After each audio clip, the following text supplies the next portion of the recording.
Assalamualaikum warahmatullahi wabarakatuh. Waalaikumsalam warahmatullahi wabarakatuh, dokter. Ya, alhamdulillah kita sampailah ke season kedua. Ini adalah episode pertama. Hari ini kita ngebahas tentang We Are the Champion. Nah, ngebahas apa nih kira-kira? Yang bisa book on cam lah, on cam aja. Biar enak kita ngobrolnya. Ada gangguan jaringan kah? Oke, kita mulai ya. Bismillahirrahmanirrahim. Innal hamdalillah nahmaduhu wa nasta'inuhu wa nastaghfiruhu wa na'udzu billahi min shururi anfusina wa min sayyiati a'malina may yahdihillahu fala mudilla lahu wa may yudlil fala hadiyalah. Asyhadu an la ilaha illallah wahdahu la syarika lah wa asyhadu anna Muhammadan abduhu wa rasuluhu la nabiyya ba'dah. Oke, kita mulai materi di episode pertama ini. Nah, kira-kira ngebahas apa nih? We are the champion. Kita adalah pemenang. Ya, jadi pernah membaca atau pasti kalau membaca Arabnya gitu ya, karena ada di dalam Al-Quran ya pasti pernah dong ya. Tapi pernahkah ada sebuah ayat dengan makna yang seperti ini, bahwa kamu adalah umat yang terbaik yang dilahirkan untuk manusia, menyuruh kepada yang ma'ruf, mencegah dari yang munkar, dan beriman kepada Allah. Ali Imran ayat 110. Ya, jadi ini adalah tertuju kepada siapa? Ya, tentu tertuju adalah kepada umat Islam. Dikatakan sebagai diberi gelar gitu ya sama Allah, kita umat yang terbaik di antara seluruh umat yang pernah ada, mulai dari zaman Nabi Adam. Kita dikatakan adalah umat yang terbaik. Tapi ada syaratnya. Kapan disebut sebagai umat yang terbaik? Karena realitanya sekarang kita jadi umat yang terbaik nggak? Kalau umat yang terbaik itu apa sih yang ada di pikiran kalian? Umat yang terbaik itu harusnya kayak gimana? Sukma mungkin? Gimana? Sukma?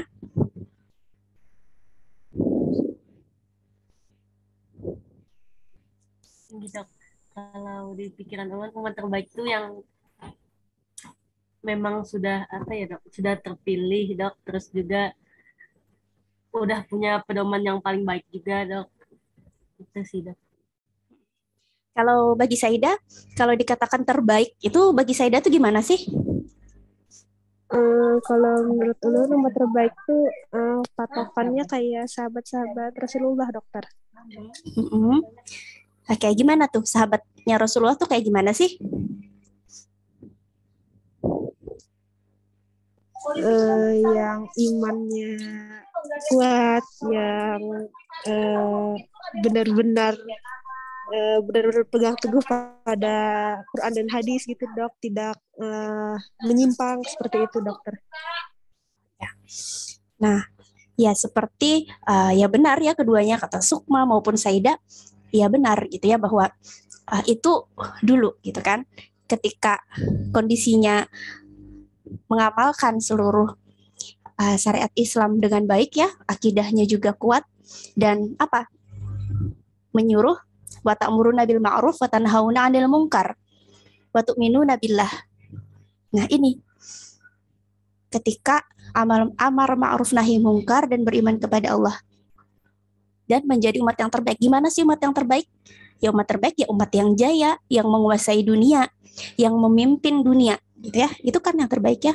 Panutan dunia, rujukan bagi dunia, seluruh dunia, mengayomi dunia, rahmat bagi dunia.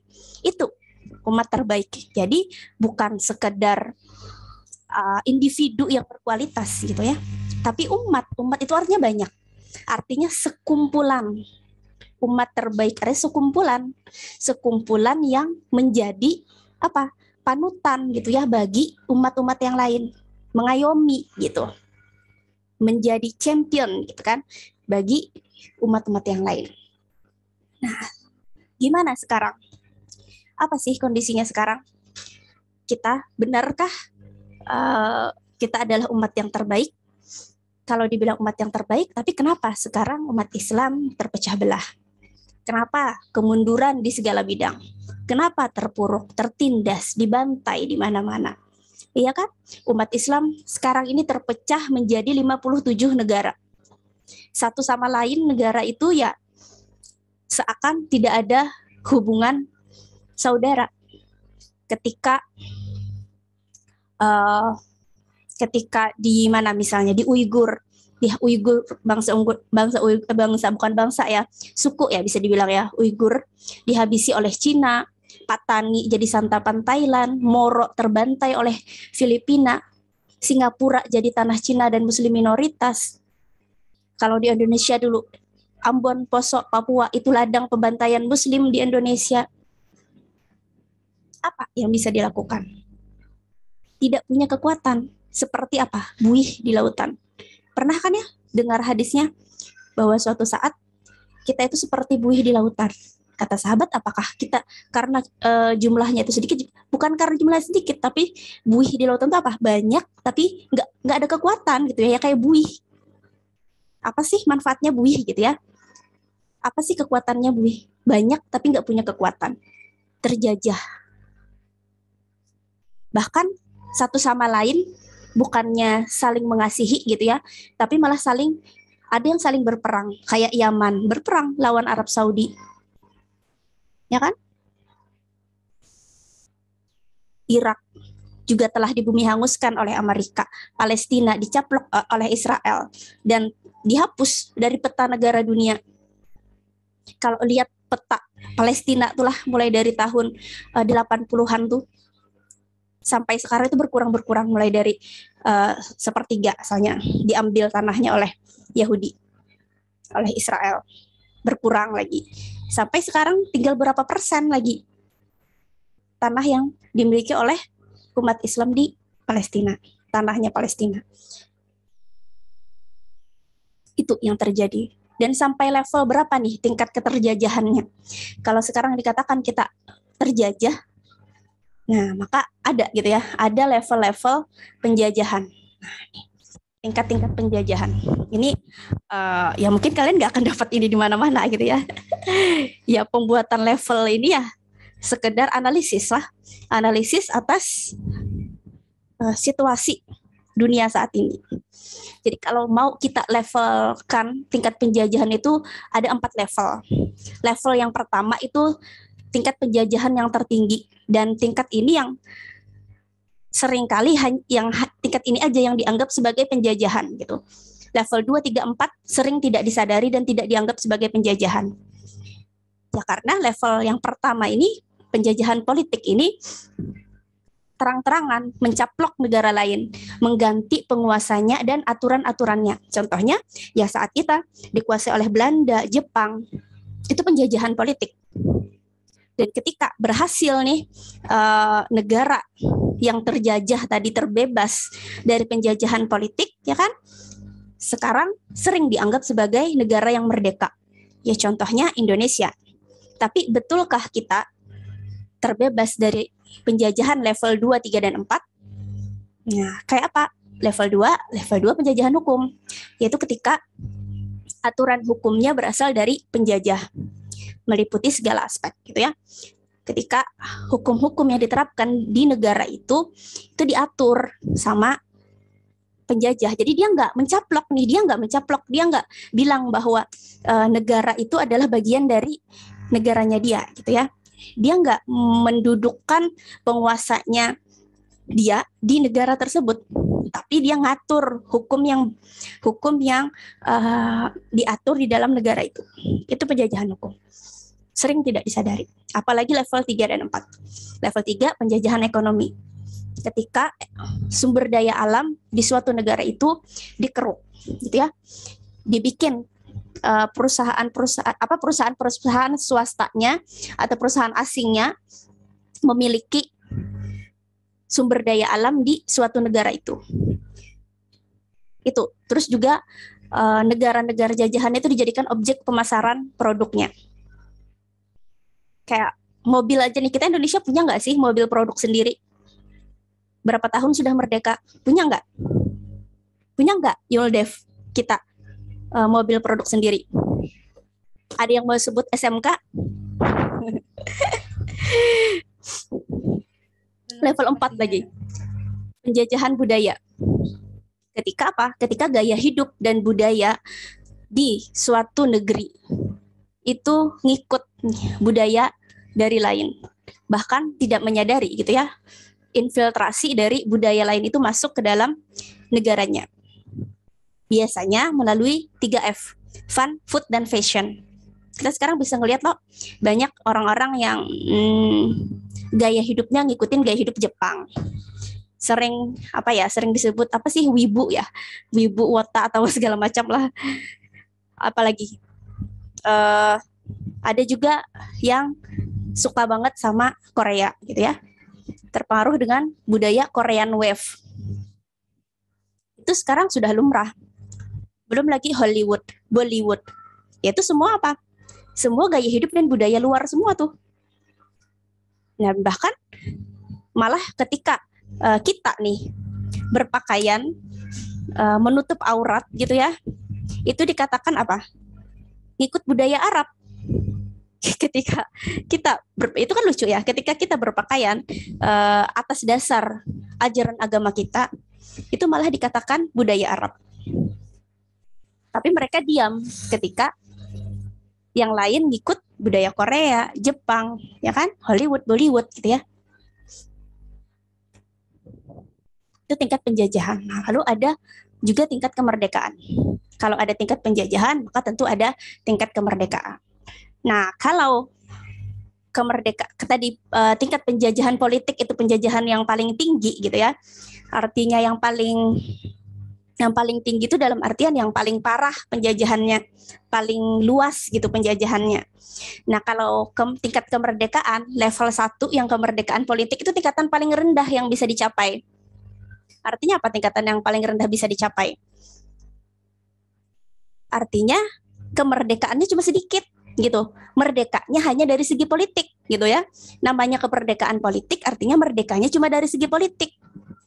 Artinya dia tidak merdeka dari segi hukum, tidak merdeka ekonominya, tidak merdeka budayanya kalau dia cuma memiliki level 1 kemerdekaan politik. Makanya disebut tingkatan paling rendah. Ketika negara terjajah bisa mengusir penjajah yang mencaplok negaranya tadi dan mengganti penguasanya dengan yang berasal dari negara sendiri. Presiden kita sekarang berasal dari negara mana? Dari bangsa Indonesia sendiri. Ya kan? Tidak ada lagi sejak 17 Agustus 1945 dikatakan kita sudah terbebas dari yang namanya penjajahan politik. Tapi benarkah kita sekarang bebas dari yang namanya penjajahan hukum, ekonomi, dan budaya? Nah, karena kemerdekaan hukum ini artinya apa? Artinya yang namanya kemerdekaan hukum ya artinya hukumnya berasal dari kita sendiri. Nah, sekarang kalau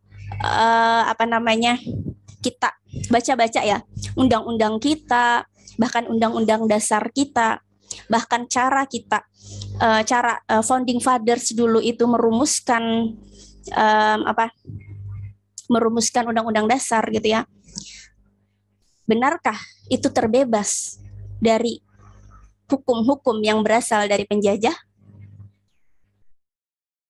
Nah, mungkin kalau yang belajar hukum ya akan tahu bahwa nyatanya, realitanya undang-undang yang dipakai kita di sini adalah undang-undang sekarang ini gitu ya.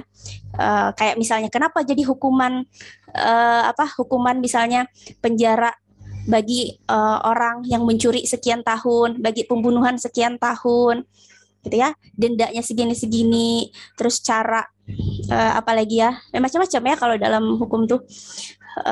Dan kita bisa tahu bahwa ternyata hukumnya adalah warisan dari Belanda. Lalu level 3, kemerdekaan ekonomi. Ketika kemerdekaan ekonomi ini ketika bisa mengganti hegemoni ekonomi penjajah. Ketika ekonominya nggak dikuasai gitu ya, nggak dikuasai oleh perusahaan-perusahaan asing. Ketika sumber daya alamnya dikelola sendiri, ketika menghasilkan produksi barang dan jasa sendiri, gitu ya, tidak tergantung kepada impor. Ketika punya aturan ekonomi sendiri, sistem ekonominya lahir dari sistem yang berasal dari negaranya sendiri, tidak mengikut dari negara manapun. Level 4, kemerdekaan budaya. Ya, budaya yang diterapkan di negaranya, aturan budaya yang dibuat sendiri oleh negaranya. Itu. Nah, lalu menurut siapa nih lagi yang belum kakak tanya? Hadijah ya. Nah, kalau menurut Hadijah, kira-kira Indonesia sekarang berada, nggak usah Indonesia, kalau kita bicara luas aja ya, bicara luas, secara umat Muslim gitu ya, umat Muslim saat ini di level keberapa tingkat kemerdekaannya? Kalau menurut Hadijah?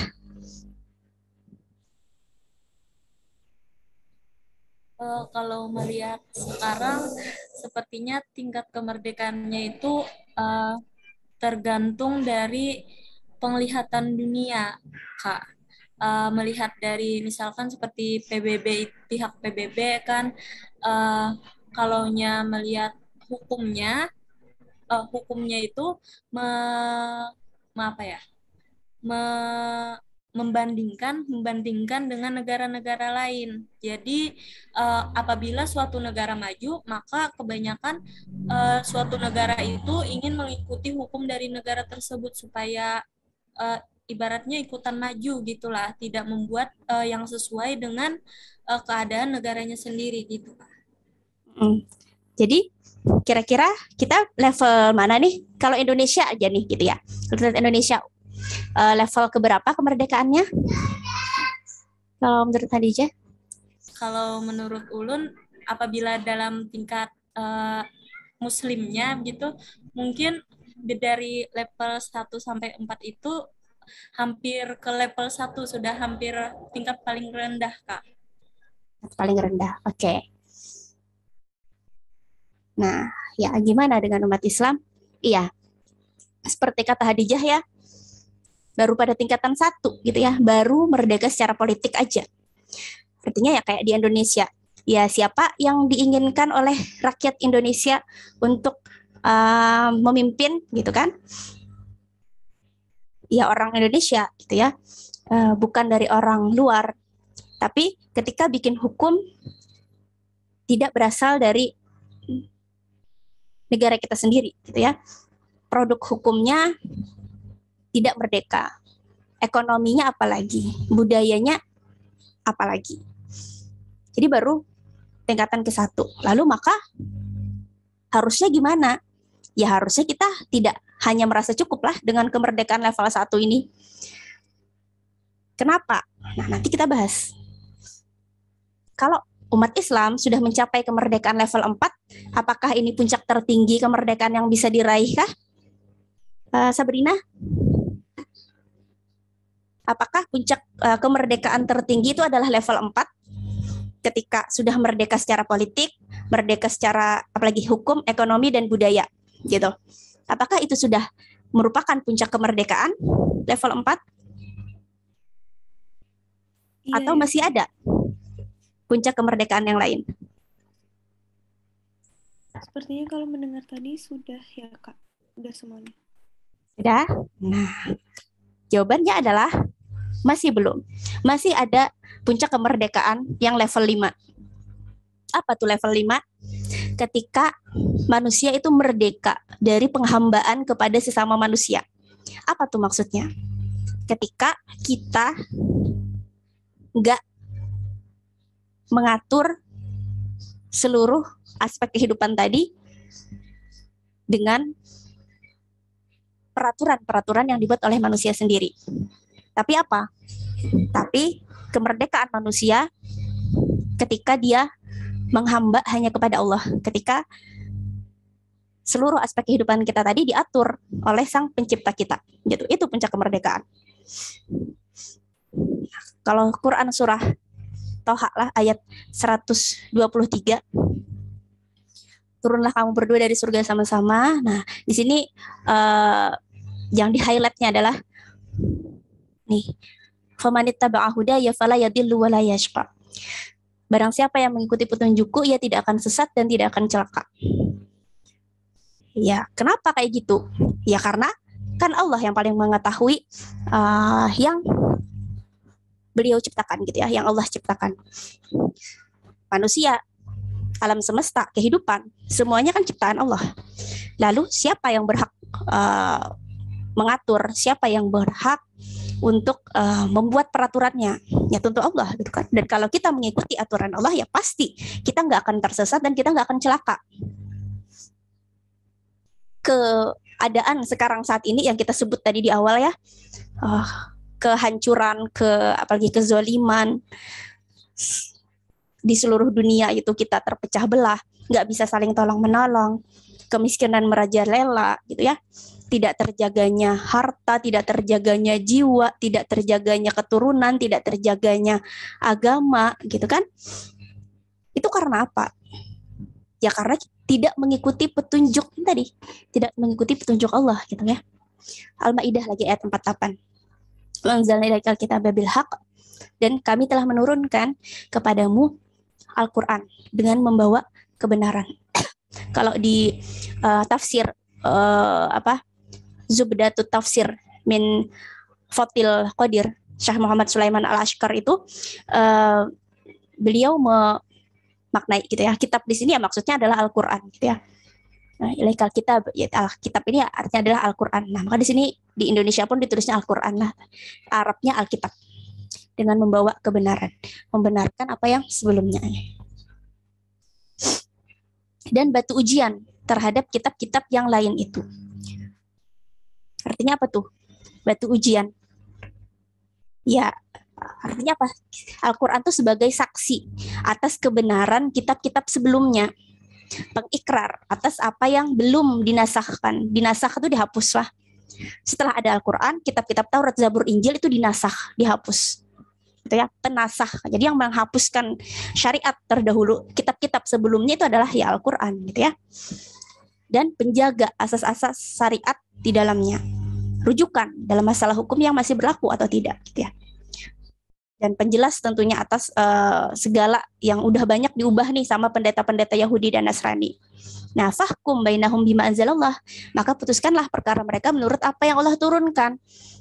Nah, itu highlightnya di sinilah. Itu artinya di dalam Al-Qur'an gitu kan. Jangan mengikuti hawa nafsu, jangan mengikuti hawa nafsu siapa ya? Nah, hawa nafsu kita, hawa nafsu seperti sebagaimana pemeluk-pemeluk agama-agama sebelumnya gitu ya, dan pengubahan mereka atas agama. Dan sekarang mirisnya cendekiawan muslim itu kayak sekarang ini mau memodernisasi ajaran-ajaran Islam. Sekarang tuh istilahnya diistilahkan dengan rekontekstualisasi fikih Islam. Ada pernah dengar berita ini? Menteri Agama kita Yakut Khalil Qomas ya nama beliau. Nah, kata beliau perlu gitu ya dilakukan rekontekstualisasi fikih Islam. Tujuannya apa? Ya jadinya kayak mirip kayak para pendeta Yahudi dan Nasrani yang mengubah ajaran-ajaran agama mereka. Ini kan sangat berbahaya, dan ini bukan yang baru gitu. Memang sejak abad ke-19 ini tuh sudah ada cendekiawan-cendekiawan muslim yang seperti ini, yang mereka melihat realita itu sebagai norma gitu. Jadi karena realita itu dijadikan norma, maka ajaran Islam yang dianggap bertentangan dengan realita, penafsiran atas ajaran Islam ini, Al-Quran dan As-Sunnah ini harus ditafsirkan ulang supaya sesuai dengan realita. Padahal harusnya kayak gimana tuh Hadijah?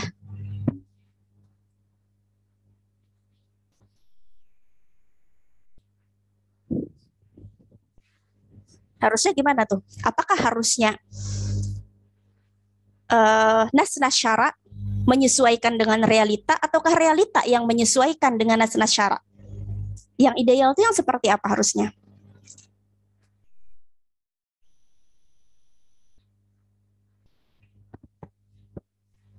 Halo, Hadijah?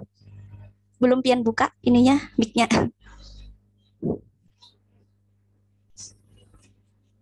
Atau mau yang lain? Saida mungkin? Harusnya sih realita yang menyesuaikan dengan fikihnya tuh. Iya, dokter.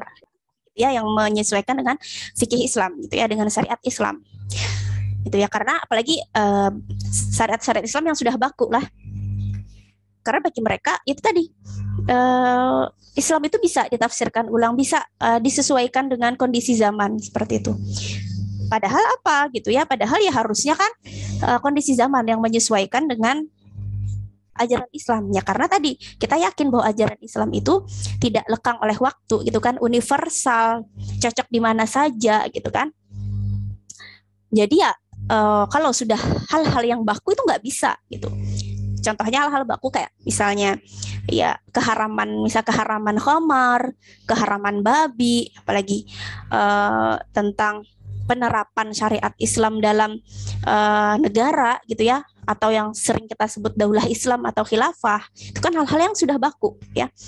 Apalagi tentang jihad, tentang poligami, tentang waris, tentang kedudukan wanita di dalam pernikahan gitu kan, hak dan kewajiban wanita dan segala macam, itu adalah hal-hal yang mereka anggap tidak kompatibel lagi dengan kondisi saat ini. Jadi ya mereka akan pakai nih ayat-ayat Al-Quran dan mereka tafsirkan supaya sesuai dengan kondisi zaman. Jadi itu sangat bahayalah, karena menyerupai dengan apa yang dilakukan oleh pendeta-pendeta Yahudi dan Nasrani pada zaman dahulu. Kalau kita biarkan hal itu, maka ya tinggal tunggu waktu. Al-Quran benar-benar akan diangkat Allah dan ya kiamat akan datang gitu ya. Tapi tentu kita yakin ya bahwa kiamat gak akan datang sebelum apa? Sebelum Islam itu tegak gitu. Itu juga adalah keyakinan kita ya, karena ada juga hadisnya gitu. Ada bisyarah dari Rasul, sebagaimana bisyarah yang kita bahas kemarin saat membahas tentang Muhammad Al-Fatih ya. Muhammad Al-Fatih yang mempercayai sekali bisyarah menjadi motivasinya gitu kan. Bisyarah Rasulullah bahwa sebaik yang akan membebaskan Konstantinopel adalah sebaik-baik pemimpin dan baik-baik pasukan gitu. Sangat memotivasi dia gitu kan, dan dia pengen menjadi sebaik-baiknya pemimpin tadi dan membawa pasukannya dengan sebaik-baik pasukan, dan akhirnya berhasil gitu kan mewujudkan bisyarah Rasulullah itu. Nah, masih ada nih bisyarah Rasulullah yang lain, yaitu salah satunya adalah bahwa tentang penaklukan Roma gitu ya. Jadi nanti Roma akan ditaklukkan, dan tentang sebelumnya adalah tentang apa? Tentang kembalinya khilafah ala minhajin nubuwah. Itu adalah bisyarah Rasulullah. Jadi sebelum kiamat ya akan ada dulu kembali dulu khilafah ala minhajin nubuwah, dan kemudian termasuk penaklukan Roma. Baru kemudian setelah itu akan ada kehancuran lagi gitu ya. Kalau kita mengkaji tentang akhir zaman tuh ada urutan ininya gitu. Nah, oke, kita lanjut ya. Nah, maka di sini tadi sampai mana? Kami berikan aturan dan jalan terang. Nah, kalau Allah pengen tuh bisa aja Allah menjadikan kita tuh satu umat aja gitu. Sejak zaman Nabi Adam sampai sekarang gitu ya, satu umat aja gitu, umatnya Nabi Adam aja misalnya. Ya bisa aja kalau Allah berkehendak gitu, tapi enggak. Tapi Allah itu pengen menguji kita, menguji setiap umat gitu ya. Untuk menguji kita gitu terhadap pemberian Allah kepada kita. Maka kita mesti berlomba-lomba nih berbuat kebajikan. Nah, masih ingat apa aja nih gitu ya? Apa aja sih aturan dari Allah itu? Ini yang udah pernah kita bahas juga ya tentang Islam. Nah, tapi kita belum pernah nih kakak menyebutkan tentang istilah mabda. Ada yang pernah dengar istilah mabda? Ada? Nggak ada? Ada yang pernah dengar istilah mabda? Dokter. Ya, oke. Nah, kalau dibahasakan ini kan mabda ini kan istilah bahasa Arab lah. Tapi kalau mau di Indonesiakan gitu ya, istilahnya itu adalah ideologi. Nah, ideologi, bukannya Islam itu agama, Kak. Nah, oke. Kenapa sih disebut mabda? Nanti di belakang akan kita bahas juga ya apa definisi mabda. Jadi intinya mabda Islam gitu ya, terdiri atas ide dan metode, terdiri atas fikrah. Fikrah ini pemikiran gitu ya. Fikrah ini pemikiran atau hukum-hukumnya. Tapi kalau metode ini jalan gitu ya. Metode ini cara untuk apa? Untuk menerapkan ide-ide tadi. Jadi sesuatu itu bisa disebut sebagai mabda kalau dia punya syarat kedua ini, ide dan metode gitu. Terkadang sekarang ini pemikiran apapun gitu ya disebut aja ideologi. Nah, padahal sebenarnya nggak semua pemikiran itu bisa disebut sebagai ideologi, tidak semua. Dan di dunia ini hanya tiga pemikiran yang bisa terkategori ideologi gitu. Nanti kita bahas dan akan kita bedakan apa perbedaannya ketiga ideologi ini. Kita bahas tentang Islamnya dulu. Nah, kita udah pernah ya ngebahas ya tentang aspek-aspek yang diajarkan di dalam Islam gitu ya. Fikroh di dalam Islam. Jadi ya kita udah mafhum, kita udah tahu bahwa Islam itu terdiri atas akidah dan syariah gitu kan secara garis besar.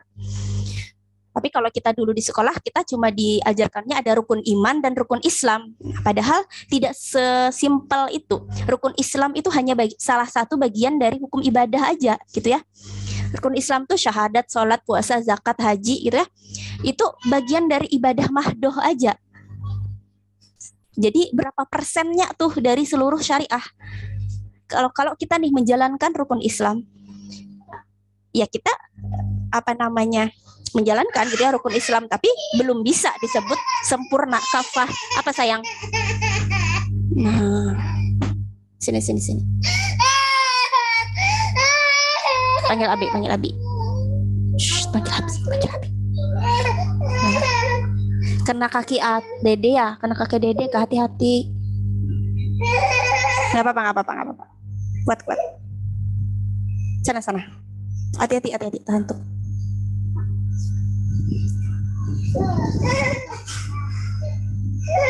Oke, jadi itu tadi ya. Kalau yang namanya rukun Islam ya cuma salah satu sekian persennya aja dari seluruh syariah yang Allah turunkan gitu.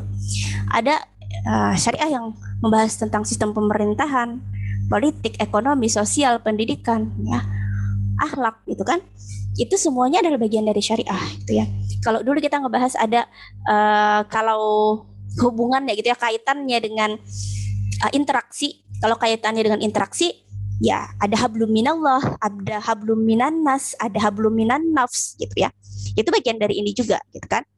Kalau hablum minallah ya menyangkut akidah dan ibadah ini, itu hablum minallah. Hablum minannas ini pemerintahan, politik, ekonomi, sosial, pendidikan, itu adalah hablum minannas. Interaksi kita dengan manusia gitu. Artinya ketika kita menjalankan ini kita butuh berinteraksi dengan manusia lain. Tapi ada ibadah yang butuh tadi interaksi kita dengan Allah aja. Itu tadi terkait akidah sama ibadah gitu ya, ibadah mahdoh. Ada lagi kalau kita beribadah itu kita hanya butuh diri kita sendiri. Apa? Termasuk syariah akhlak gitu ya. Termasuk syariah akhlak dan syariah seperti makan, minum, menutup aurat. Nah, itu masuk dengan hablum minan nafsi, dengan diri kita sendiri aja interaksinya gitu ya. Untuk menjalankannya. Nah, ini akidah syariah. Jadi syariah ini ya tidak hanya tadi tentang fikroh atau ide-ide dalam Islam nih, misalnya tentang gimana cara beribadah, gimana politik dalam Islam, gimana sistem ekonomi dalam Islam. Ini Masya Allah ya, setelah kakak mengkaji yang aspek-aspek ini tuh Masya Allah ternyata ya Allah gitu ya, sayangnya Allah sama kita gitulah, sampai ternyata wah Islam tuh sebegininya gitu, ternyata diatur gitu ya sistem-sistem ini, dan ternyata ketika ini tuh diatur, Masya Allah ternyata seluruh problematika umat itu bisa teratasi gitu ya. Yang jelimet ini gitu kan, yang seakan tuh nggak ada penyelesaiannya, tapi ternyata dalam Islam tuh ada semuanya penyelesaiannya. Memuaskan akal banget. Nah, lalu thariqah atau metode itu apa? Yaitu supaya bisa nih semuanya ini terterapkan gitu ya. Jadi metodenya adalah menerapkan Islamnya, menerapkan ininya semua, mempertahankannya dan mengemban Islamnya. Mengemban itu ya dengan apa? Dengan dakwah, jihad, dan khilafah. Mempertahankannya ya dengan sanksi hukum dan khilafah juga. Gitu. Menerapkannya ya dengan khilafah juga. Kenapa kok ada khilafah terus? Nah, nanti akan paham tuh kita kenapa butuh ini gitu ya. Kenapa butuh pilar ini? Masih ingat kan kemarin tentang 3 pilar? Ya, pilar pertama individu, pilar kedua adalah masyarakat yang menjalankan amar ma'ruf nahi mungkar, dan pilar ketiga adalah negara yang menjalankan atau menerapkan Islam secara sempurna. 3 pilar itu yang kalau diterapkan maka jadilah tadi umat terbaik.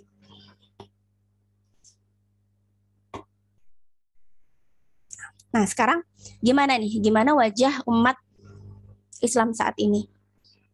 Ini, coba lihat. Bidang politik, ekonomi, sosial, pendidikan, iptek, hukum, budaya, agama. Ini, gitu ya, yang terjadi saat ini di seluruh dunia, nggak cuma Indonesia. Masih ingat nggak analogi bendungan yang jebol? Masih ingat kan ya? Ada yang udah lupa? Mungkin yang udah lama, Sabrina ya.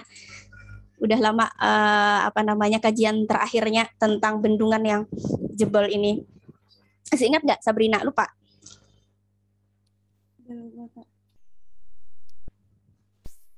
Tentang kisah ada sebuah bendungan gitu ya.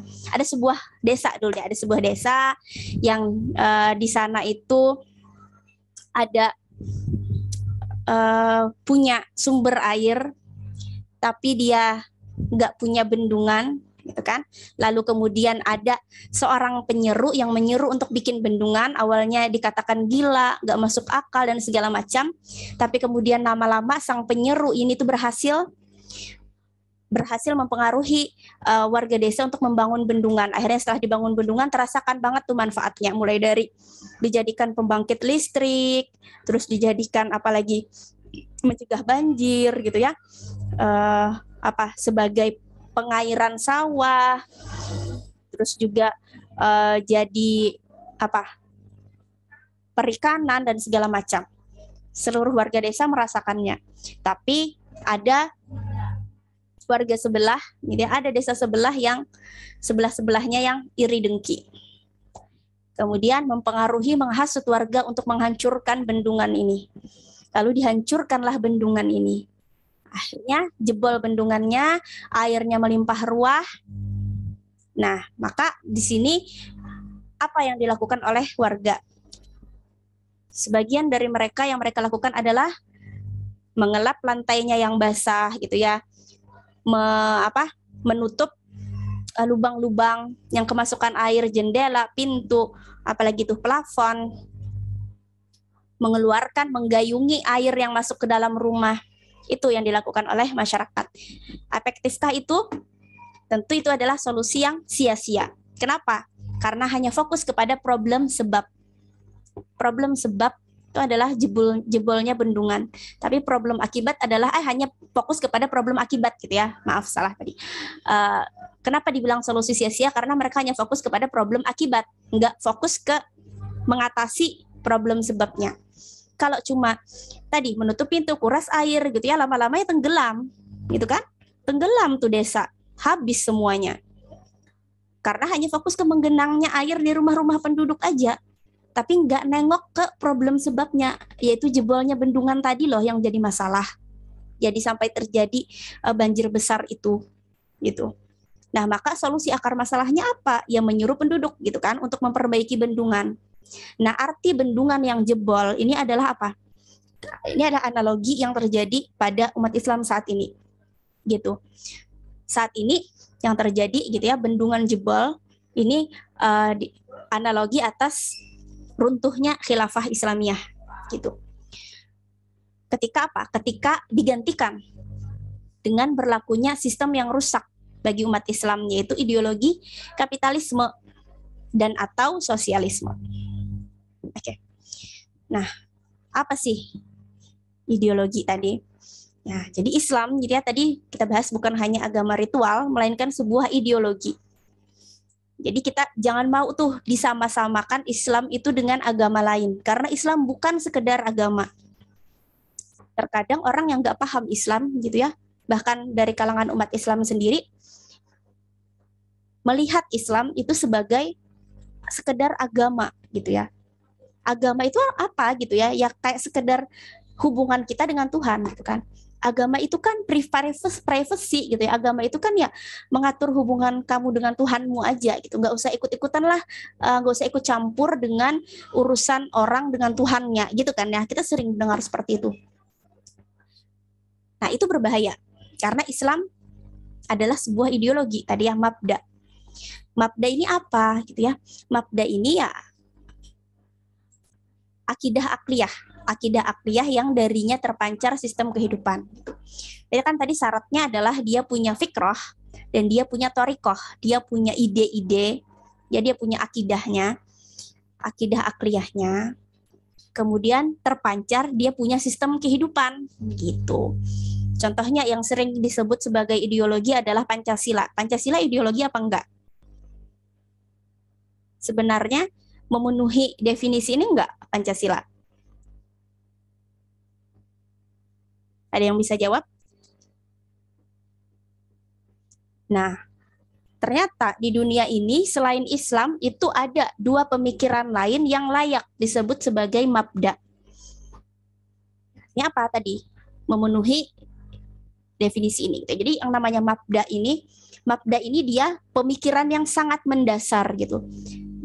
Jadi pemikiran-pemikiran lain itu lahir gitu ya, lahir dari pemikiran mendasar ini, gitu, lahir dari mabda ini, gitu. Itu yang disebut mabda.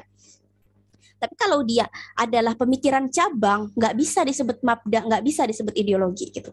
Cuma bisa disebut sebagai ide, cuma bisa disebut sebagai pemikiran gitu kan, karena pemikiran cabang. Contohnya Pancasila misalnya. Nah, kalau yang namanya mabda tadi ya pemikiran mendasar. Nah, jadi ada 3 di dunia ini yang layak disebut mabda tadi. Yang apa definisinya tadi ya, akidah akliyah yang lahir darinya terpancar sistem kehidupan. Artinya yang punya pemikiran yang punya sistem kehidupan itu cuma 3 di dunia ini. Nah, tapi gimana sih menentukan suatu mabda yang benar? Ya, akidah akliyah itu kayak itu ada keyakinan gitu ya, keyakinan yang lahir karena proses berpikir gitu. Akidah kan keyakinan, akliyah itu artinya proses berpikir. Jadi keyakinan yang lahir karena proses berpikir itu akidah akliyah. Contohnya ya ketika kita memikirkan dari mana berasal, untuk apa hidup di dunia, akan kemana setelah mati gitu. Jadi cuma ada 3 ini nih yang punya jawaban atas ketiga pertanyaan ini. Kalau Islam menjawab apa? Kalau Islam, jawaban Islam apa atas pertanyaan pertama dari mana ia berasal? Silakan dibuka aja mic-nya. Dari mana berasal? Jawab kita apa? Dari penciptaan Allah, ya kan? Diciptakan oleh Allah. Untuk apa hidup di dunia? Untuk meraih ridha Allah. Akan kemana setelah mati? Kembali kepada Allah, ya kan? Untuk nanti mempertanggungjawabkan apa yang dia lakukan di dunia, ya kan? Jadi nyambung tuh ketiga pertanyaan ini. Sering diistilahkan dengan uqdatul kubra, ketiga pertanyaan ini tuh. Dari mana berasal, untuk apa tujuan hidup di dunia, dan kemana setelah mati. Gitu. Itu kalau jawaban Islam. Kalau sosialisme, dia jawabnya apa? Kira-kira ada yang tahu? Sabrina mungkin? Sabrina masih ingat? Kalau sosialisme jawabnya apa? Ketika ditanya sosialisme ini sama dengan komunisme ya. Ketika ditanya dari mana ia berasal, ia akan menjawab apa? Halo, Sabrina? Iya, Kak. Ya. Kalau sosialisme komunisme dia jawabnya apa? Dari mana ia berasal? Udah lupa, Kak. Apa? Halo? Udah lupa, Kak. Kedengaran, Ding? Halo? Halo, ya. Kalau sosialisme dia akan jawab apa? Kalau atas pertanyaan ini dari mana ia berasal, maka sosialisme akan menjawab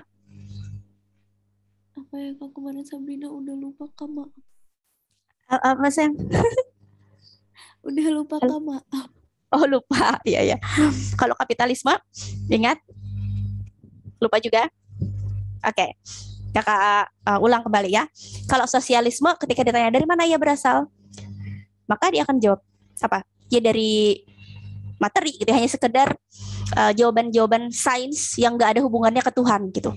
Ya dari hubungan antara laki-laki dan wanita gitu ya, antara pertemuan antara sperma dan ovum dan segala macam gitu. Dia nggak mikir sampai bahwa ini adalah hasil dari, ini adalah karena penciptaan Allah gitu kan. Ya seperti dari mana lahirnya alam semesta? Dari Big Bang gitu. Ada dari itu materi gitu kan. Untuk apa hidup di dunia? Mencari materi sebanyak-banyaknya. Kemana setelah mati? Ya jadi tanah, jadi kembali jadi materi gitu ya. Jadi tanah. Itu sosialisme komunisme. Nggak percaya Tuhan gitu kan.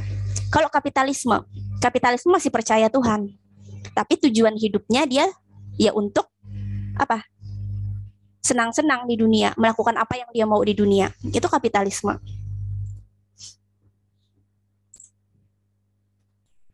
Nah, maka kita gimana tadi? Kalau ketiga hal ini bisa disebut mabda, lalu tentu kita kalau di dunia ini cuma ada 3 pilihan nih mabda gitu, cuma ada 3 pilihan untuk kita menjalankan kehidupan. Gimana caranya kita memilih menjalani kehidupan memakai mabda yang mana gitu? Karena cuma ada 3, maka pasti kita akan jatuh kepada salah satunya, gitu kan? Gimana cara kita memilih mabda yang benar? Ada 3 gitu ya, terutama 2 hal ini. Yang pertama, sesuai dengan fitrah manusia. Apa tuh maksudnya sesuai dengan fitrah manusia? Ya artinya pengakuannya terhadap apa yang ada dalam fitrah manusia. Fitrahnya manusia tuh kayak apa sih? Gimana tuh fitrahnya manusia? Ya fitrahnya manusia adalah apa? Lemah ya, lemah. Kebutuhan kita akan pada yang Maha Pencipta gitu ya. Itu fitrahnya manusia.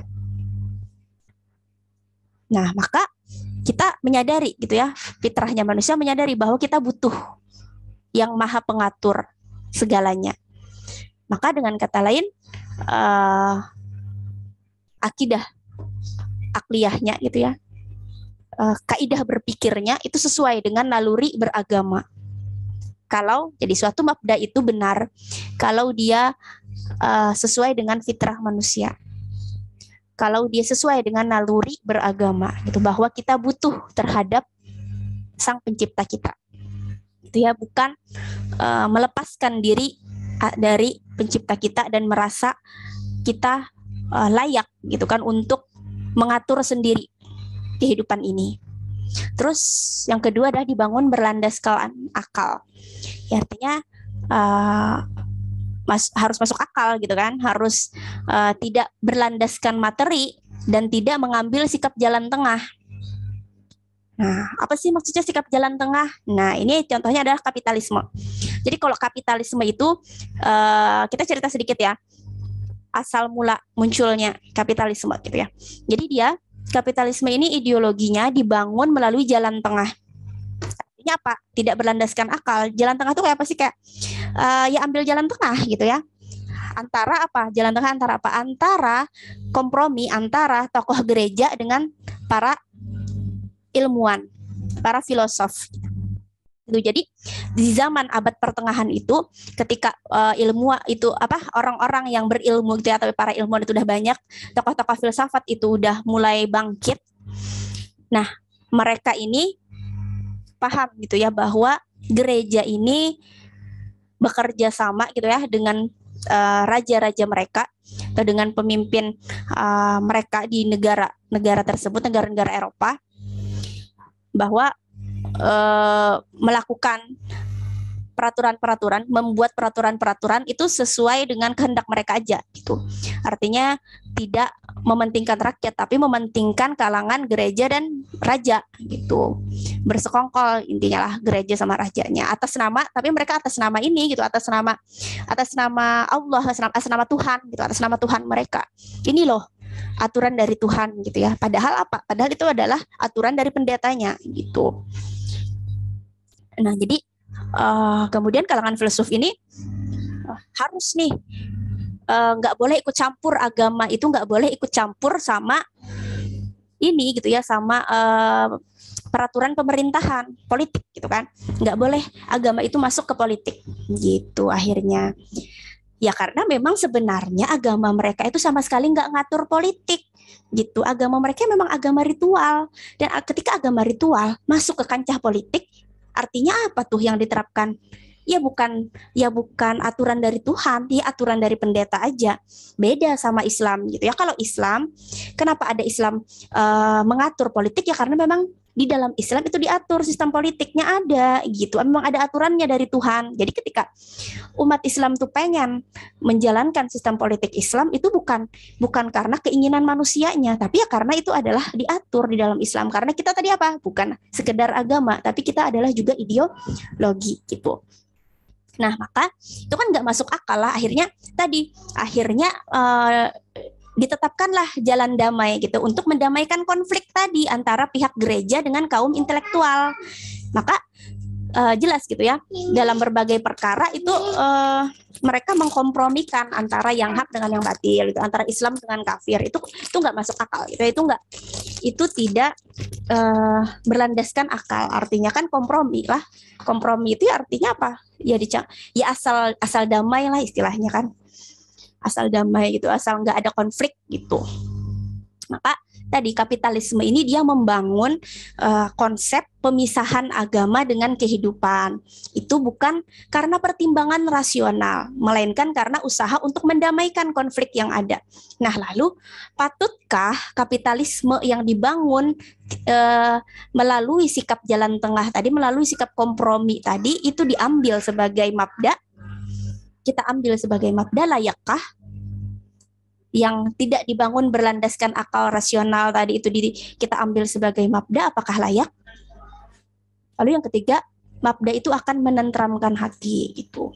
Nah, terus contohnya kalau yang tidak sesuai dengan fitrah manusia itu sosialisme juga contohnya tidak sesuai itu ya dengan fitrah manusia ya, karena dia nggak kenal Tuhan gitu ya, dia nggak mau sama sekali. Kalau kapitalisme tadi itu dia masih mengakui agama, tapi agama nggak boleh ikut campur dalam sistem kehidupan gitu kan, nggak boleh ikut ngatur. Tapi kalau komunisme itu sama sekali agama pun dihilangkan gitu ya dari kehidupan mereka gitu. Kalau kapitalisme masih mengakui adanya agama, tapi kalau komunisme contohnya apa? Korea Utara gitu ya, kayak di Korea Utara tuh aja katanya kalau merayakan Natal itu bisa dihukum gitu ya kalau ketahuan merayakan Natal gitu kalau di Korea Utara, karena mereka ngambil sistem sosialisme komunisme gitu, mereka nggak mengakui agama. Agama dianggap sebagai candu. Agama itu kalau sosialisme komunisme itu agama dianggap sebagai candu bagi masyarakat. Maka naluri beragama manusia kan dibunuh lah. Setiap manusia itu punya fitrah naluri beragama gitu. Kalau itu tidak boleh beragama ya berarti itu membunuh fitrah manusia gitu. Maka bertentangan dengan fitrah manusia sosialisme. Jadi yang memenuhi ketiga aspek ini itu hanyalah mabda Islam yang sesuai dengan fitrah, dibangun berlandaskan akal. Kita udah bahas ya di season 1 kajian kita gimana kita jadi meyakini Islam itu satu-satunya agama yang benar, satu-satunya agama yang datang dari Allah ya. Lalu kemudian ini akan menenteramkan hati kita. Ya pasti dong ya, hati kita tentram kalau kita paham. Nah, kita akan was-was kalau kita nggak paham. Nah, kita akan bahas nih apa perbedaan ketiga mabda ini. Nah, jadi nih Islam, kapitalisme, yang di tengah ini kapitalisme ya. Nah, yang di tengah kapitalisme, yang di sini sosialisme gitu. Oke, yang pertama sumbernya dulu. Ini Islam, kapitalisme, ini sosialisme, sama ya, sumbernya ya akal mereka aja, ya sesuka-suka mereka lah gitu yang ngatur. Kalau Islam ya tentu nggak boleh doang ada kita diturunkan Allah Al-Quran gitu ya, ada As-Sunnah gitu, itu jadi sumber kita. Nah, lalu dasar Qiyadah fikriyah ini kepemimpinan berpikir. Apa yang memimpin pemikiran kita? Itu. Kalau Islam adalah syahadat tentunya ya, menyatukan antara hukum Allah dengan kehidupan. Ini adalah konsekuensi dari syahadat kita. La ilaha illallah. Konsekuensi dari syahadat kita terikat dengan syariat Islam gitu.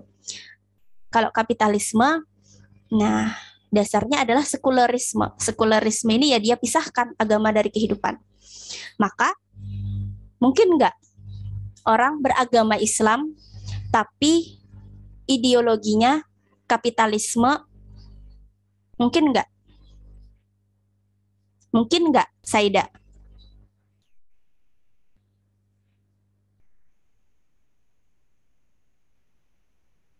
Mungkin dok. Mungkin. Ya, siapa tadi yang jawab?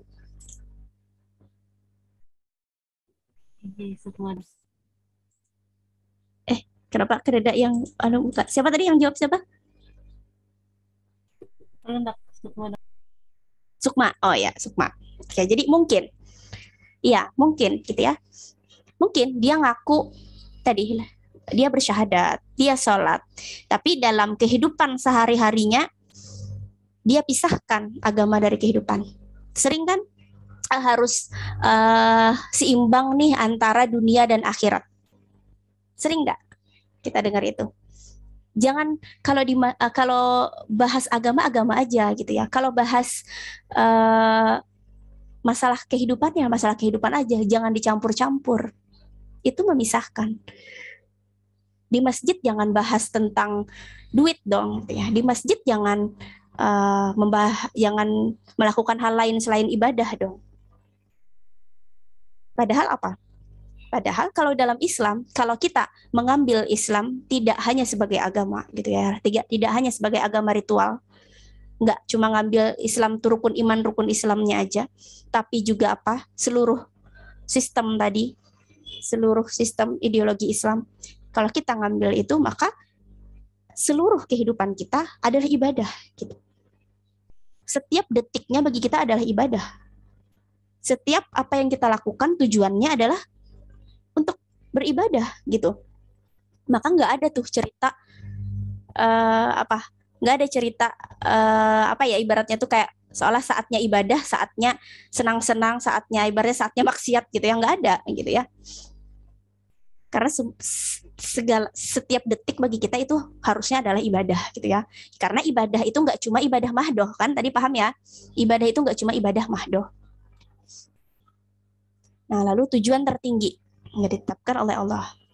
Tujuan tertingginya ditetapkan oleh Allah ya dalam Al-Quran ya kan. Wa ma khalaqtul jinna wal insa illa liya'budun. Nah, itu Allah tentukan. Untuk beribadah kata Allah. Nah, kalau mereka menetapkannya ya sesuai kondisi. Kalau ada manfaat dilakukan itu, kalau bagi mereka tidak ada manfaat ditinggalkan. Tolak ukur kebahagiaan mencapai ridha Allah. Oh ya, ini belum tadi ya. Kalau Ki ada fikriyah sosialisme ya, ini ya, materialisme, evolusi, menolak keberadaan agama gitu ya. Ya kayak teori-teori evolusi, teori-teori kayak Big Bang dan segala macam gitu ya. Mereka meyakini itu berdiri sendiri gitu. Kalau kita memandangnya iya Big Bang, kita tahu itu terjadi, tapi itu terjadi atas kuasa Allah gitu. Bukan terjadi sendirinya. Kalau orang sosialisme komunisme mereka menuhankan akal budi gitu ya, kayak sains itu bagi mereka itu adalah tingkat kebenarannya gitu ya. Tingkat kebenaran tertinggi itu adalah sains kata mereka. Padahal sains itu bisa berubah-ubah gitu ya. Nah, kebebasan pribadi tentu distandarisasi hukum syara. Ini mendewakan kebebasan pribadi sama. Kumpulan individu yang memiliki perasaan pemikiran yang satu. Nah, ini pandangan terhadap masyarakat. Apa sih yang dimaksud dengan masyarakat kalau dalam Islam? Kalau dalam Islam yang disebut dengan masyarakat ini adalah ketika kita berkumpul ya, suatu individu tuh berkumpul, mereka punya perasaan yang sama. Perasaan sama tuh apa? Artinya sedih senangnya mereka tuh sama. Sedih ketika apa? Sedih ketika mereka misalnya melakukan kemaksiatan, sedih ketika Islam tidak diterapkan, sedih ketika Islam itu dihina gitu ya, Nabi dihina gitu kan, Islam dicela. Itu perasaannya sama, sedihnya sama, senangnya sama, pemikirannya juga satu, dan diatur oleh hukum yang sama. Nah, itu masyarakat.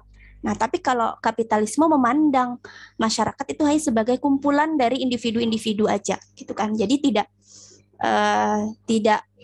tidak diharuskan memiliki perasaan dan pemikiran yang satu. Gitu. Dan kalau ini sosialisme ya. Jadi kalau di sosialisme ya manusia tuh disamakan kayak benda. Itu sih benda. Jadi ya manusia tuh disetarakan dengan sumber daya gitu ya, sumber daya alam, sumber daya manusia tuh dianggapnya sumber daya gitu kan, sumber daya untuk dimanfaatkan gitu kan. Itu kalau bagi sosialisme. Yes. Dasar perekonomian. Nah, ini yang menarik. Insya Allah semoga nanti mungkin pekan depan atau pekannya lagi kita akan ngebahas nih gimana bedanya sistem perekonomian yang saat ini dijalankan dengan sistem perekonomian Islam gitu. Itu betul-betul membuka pikiran kita gitu ya, dan bahwa ternyata oh gini toh caranya mengentaskan kemiskinan, membuat keadilan pasar, membuat kesejahteraan merata gitu ya. Ternyata gini caranya gitu ya. Ternyata gini sistem yang dijalankan sekarang sehingga sampai orang kaya makin kaya, miskin makin miskin tuh ternyata gini gitu ya sistemnya. Nah, insya Allah kalau nggak minggu depannya lagi ya kakak garap dulu ininya materinya. Nah, maka dasar perekonomian dalam Islam masih ingat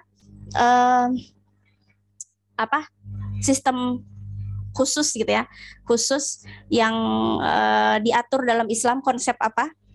Konsep tentang apa, Hadijah, dalam Islam yang khas gitu ya perekonomiannya, salah satunya adanya konsep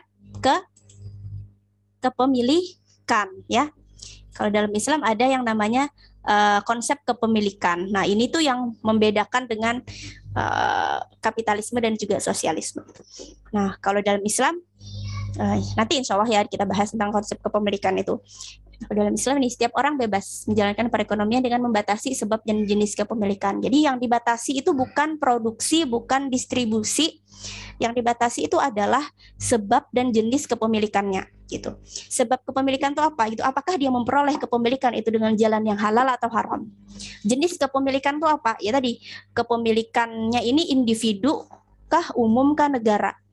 Nah, jadi itu dibagi jenis kepemilikannya, individu, umum, dan negara.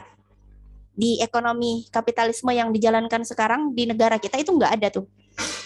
Siapa aja gitu ya kalau ada duitnya boleh memiliki rumah sakit, memiliki bandara, memiliki jalan tol, memiliki tambang batu bara, memiliki tambang emas, tambang nikel gitu ya, tambang uranium dan segala macam. Boleh memiliki. Tapi kalau dalam Islam itu nggak boleh. Dibatasi gitu ya jenis kepemilikannya. Sedangkan jumlah yang boleh dimiliki itu tidak dibatasi. Jadi mau sekaya apapun gitu ya orang tuh nggak dibatasi. Nah, kalau di komunisme, sosialisme tuh dibatasi ya, kekayaan yang boleh dimiliki itu dibatasi. Kalau di kapitalisme kan juga nggak dibatasi ya, boleh sekaya apapun gitu ya. Mau sekaya siapa sih yang paling kaya tuh siapa? Elon Musk ya. Mau sekaya Elon Musk kah, sekaya Bill Gates kah, gitu ya. Kalau di kapitalisme kan sah-sah. Tapi kalau hidup di negara sosialisme komunis tuh nggak bisa dibatasi oleh negara. Kayak di Korea Utara tuh, contohnya ya. Walaupun nggak murni dia menjalankannya nggak murni ya, nggak murni sosialisme komunisme. Karena kan dia masih berhubungan ya, masih berhubungan ekonomi dengan negara lain. Sedangkan negara lain ya di hampir seluruh dunia kan negara lain menggunakan ekonominya kapitalisme gitu. Jadi dia cuma mengatur dalam negerinya aja. Kayak Korea Utara tadi ya. Dia cuma mengatur Korea Utara terus juga Cina contohnya ya. Ya cuma mengatur yang di dalam negerinya aja sosialisme komunisnya. Tapi kalau berhubungan luar negerinya dia tetap sistemnya kapitalisme. Nah, jadi kalau di dalam negerinya itu ekonominya itu di tangan negara. Nggak ada sebab kepemilikan juga. Semua orang boleh mencari kekayaan dengan cara apapun. Jadi negaranya bertangan besi itu sosialisme gitu ya. Kalau mau contohnya itu ya Korea Utara lah. Ekonomi kalau kapitalisme, ekonomi itu berada di tangan para pemilik modal, tidak dikenal sebab dan jenis kepemilikan. Tuh. Dan ini tadi yang menghasilkan orang kaya makin kaya, miskin makin miskin. Ini yang kita rasakan sekarang di seluruh dunia. Kemunculan sistem gimana munculnya? Ya sumbernya kalau Islam hadir dari penggalian atas Al-Quran dan As-Sunnah. Kalau ini manusia ya membuat hukum bagi dirinya melalui parlemen gitu kan, itu kapitalisme. Kalau sosialisme sistem aturan diambil dari alat-alat produksi ya, maksudnya kalau sistem aturannya ini dia akan bisa berpengaruh untuk meningkatkan produksi gitu ya, maka tuh dia ambil gitu ya. Jadi dia mau itu menggenjot produksi lah intinya. Makanya manusianya pun dianggapnya sebagai alat produksi juga gitu ya, dipandangnya nggak sebagai manusia gitu. Karena itu di negaranya bertangan besi itu kalau sosialisme komunisme. Nah, kesesuaian dengan fitrah. Nah, kita udah bahas tadi ya, yang cuma sesuai dengan fitrah cuma Islam lah. Nah, ini kenapa nggak sesuai? Nah, ini kalau kapitalisme masih mengakui keberadaan Tuhan tapi nggak menganggap manusia, tapi dia menganggap manusia itu lebih berhak membuat aturan gitu. Allah, manusia, individu, salah satu anggota masyarakat itu nih individu di atas segalanya. Jadi dia sangat kapitalisme ini ya dengan kebebasan individu lah, dengan hak asasi manusianya, maka individu ini ya tadi kalau ada individu yang merasa tadi terzolimi gitu ya maka walaupun individu ini melawan orang banyak, ibaratnya kalau individu ini kuat punya kekuasaan ya dia akan dimenangkan gitu. Ini negara. Nah, negara di atas segalanya. Jadi fokusnya negara ini fokusnya adalah individu. Ikatan perbuatan. Nah, ikatan apa yang mengikat ideologi Islam? Hukum syara. Apa yang mengikat perbuatan kapitalisme? Yang nggak ada, bebas gitu ya, liberalisme gitu. Mau zina ya silakan asal ada konsen gitu kan, yang penting ada konsen, yang penting ada persetujuan, nggak masalah kamu mau zina kah, mau apalagi ibaratnya mau incest kah, apa segala macam itu nggak masalah kalau ada konsen, kalau dilakukan di tempat tertutup gitu kan, nggak melakukan kekerasan dan sebagainya gitu ya, bebas aja itu di dunia kapitalisme liberalisme. Kalau ini ikatan perbuatannya sosialisme, dia bebas juga, dia tidak ada kebebasan dalam dia bebas dalam perbuatan gitu ya, dia bebas dalam perbuatan, tapi dalam akidah dan kepemilikan dia tuh nggak bebas karena tadi negaranya bertangan besi, jadi dia nggak boleh memeluk agama. Makanya tadi Natal aja, yang merayakan Natal aja ada yang dihukum gitu kan, kalau ketahuan merayakan Natal dihukum tuh di Korea Utara aja. Dari berita yang kakak baca tuh lah, walau alam apakah benar seperti itu. Terus kepemilikannya juga dibatasi, nggak boleh terlalu kaya gitu. Yang boleh kaya tuh cuma negaranya aja, cuma negaranya dan yang menjalankan negaranya dan penguasanya gitu. Makanya kalau di Korea Utara tuh lah yang berkuasa lah presidennya itu aja, seputar keluarga itu aja gitu ya. Nah, tolak ukurnya apa? Tolak ukurnya halal haram dalam perbuatannya. Nah, kalau kapitalisme manfaat gitu ya. Kalau sekarang dianggap manfaat dilakukan gitu ya. Kalau tidak dinilai tidak ada manfaat ya tidak gitu. Jadi manfaat ini kan sangat subjektif lah. Bagi si A bisa bermanfaat tapi merugikan bagi si B gitu kan. Dan itu yang terjadi sekarang. Maka siapa yang berkuasa, siapa yang berada di tampuk kekuasaan, siapa yang mereka lah yang bisa menentukan standar manfaat itu gitu. Kalau kata Sri Mulyani, utang itu sangat bermanfaat gitu ya. Karena utang kita bisa melewati pandemi ini. Karena utang apalagi Indonesia ya tadi bisa bangkit kembali perekonomiannya. Karena utang kita bisa infrastrukturnya jalan gitu. Karena utang ini ya bagi dia manfaat sekali utang itu gitu kan. Bagi rezim sangat bermanfaat gitu. Tapi apakah bagi rakyat bermanfaat? Untuk beberapa tahun ke depan kita terjerat oleh hutang dan hukum-hukum pun bahkan diatur oleh pemberi hutang. Tolak ukurnya materi ya kalau untuk sosialisme gitu. Jadi kalau dianggap menghasilkan materi dijalankan untuk hukum. Nah, penerapan hukumnya atas dasar apa? Islam tentu atas dasar ketakwaan individu, kontrol masyarakat dan penerapan dari masyarakat. Jadi nggak akan bisa tuh khalifah itu nggak akan bisa semena-mena. Kenapa? Ya karena ada dua pilar tadi, ada pilar individu yang bertakwa, ada masyarakat yang mengontrol gitu. Kalaunya sudah melenceng nih, khalifahnya sudah melenceng, ya akan dilengsarkan. Beda dengan sekarang lah, katanya kita berada di negara demokrasi, tapi nyatanya ketika rakyat ibaratnya itu tidak rakyat itu merasa bahwa rezim itu sudah tidak lagi memberikan kesejahteraan pada rakyat, malah banyak merugikan, malah dibilangnya makar gitu kan, malah yang mengkritik ditangkap-tangkapi, itu kan yang terjadi sekarang. Teng ya bakso lewat kijang satu penerapan hukum. Kalau kapitalisme ya terserah individu ya, terserah individu yang berkuasa. Sosialisme tangan besi dari negara. Nah, itu perbandingan 3 ideologi. Oke, maka kita sampai ke closing statement.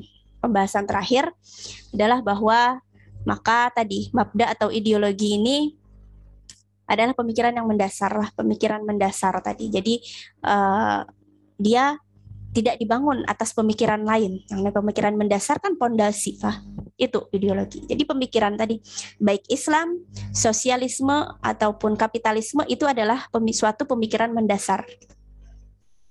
Di atasnya dibangun pemikiran-pemikiran lain, kayak kapitalisme. Apalagi pemikiran-pemikiran lain yang dibangun di atas pondasi kapitalisme, ada liberalisme, ada feminisme, ada apalagi pluralisme, ada moderasi beragama, ada apa lagi? Ada yang bisa disebutkan lagi? Pemikiran-pemikiran lain yang dibangun di atas kapitalisme? Kalau yang dibangun di atas sosialisme, komunisme, sama ya, materialisme gitu ya. Sosialisme, materialisme, komunisme gitu ya. Itu ya sama gitu pemikiran-pemikirannya. Tapi hal yang mendasarnya tadi apa? Ya tadi kalau kapitalisme hal mendasarnya kapitalisme gitu ya. Sosialisme hal mendasarnya sosialisme. Islam ya Islam gitu kan. Apa pemikiran-pemikiran lain yang dibangun atas Islam? Yang enggak ada. Islam ya Islam. Islam ya Islam. Jangan mau kita Islam dicap Islam dilabeli Islam macam-macam gitu ya. Ada Islam, apalagi Islam radikal, Islam moderat, Islam apalagi Islam Nusantara, apa segala macam. Jangan gitu. Islam ya Islam gitu. Islam ya Islam gitu. Kecuali kita ingin membedakan antara Islam yang misalnya ya Islam yang manhajnya benar dengan Islam yang manhajnya salah gitu kan. Karena ya memang tidak bisa dipungkiri lah. Ada aja gitu yang ngaku Islam tapi akidahnya salah gitu ya. Ada. Nah, maka apa? Maka tadi pemikiran yang mendasar ini adalah pemikiran tentang kehidupan dunia tadi ya, untuk apa ada, sebelumnya asal usulnya dari mana, dan sesudahnya kemana kembalinya. Lalu apa hubungannya kehidupan dunia dengan sebelum dunia dan sesudah dunia? Apa hubungannya? Nah, itu pemikiran mendasar. Dan yang bisa menjawab pemikiran mendasar tadi kan ya cuma 3 mabda tadi ya. Maka pemikiran-pemikiran lain ya dibangun di atas ketiga hal itu juga. Setelah memahami bahwa satu-satunya mabda yang benar adalah Islam, maka apa? Maka kita wajib menolak penerapan mabda selain Islam dan harus mendakwahkan mabda Islam ini agar dapat diterapkan, menggantikan mabda yang saat ini menciptakan kerusakan di seluruh dunia. Ketika mabda Islam tegak, maka yakinlah bahwa Islam rahmatan lil alamin itu akan benar-benar terwujud gitu. Bukan hanya sekedar retorika belaka, tapi benar-benar bisa dirasakan kesejahteraan itu oleh seluruh alam. Rahmatan lil alamin, nah istilahnya itu bukan rahmatan lil muslimin gitu. Jadi ketika Islam diterapkan itu yang merasakan rahmat, yang merasakan manfaat dari diterapkannya Islam itu bukan cuma orang Islam, tapi seluruh orang yang hidup di bawah daulah Islam itu. Nah, maka sekian materi dari kakak akhiri. Jika ada pertanyaan, silahkan.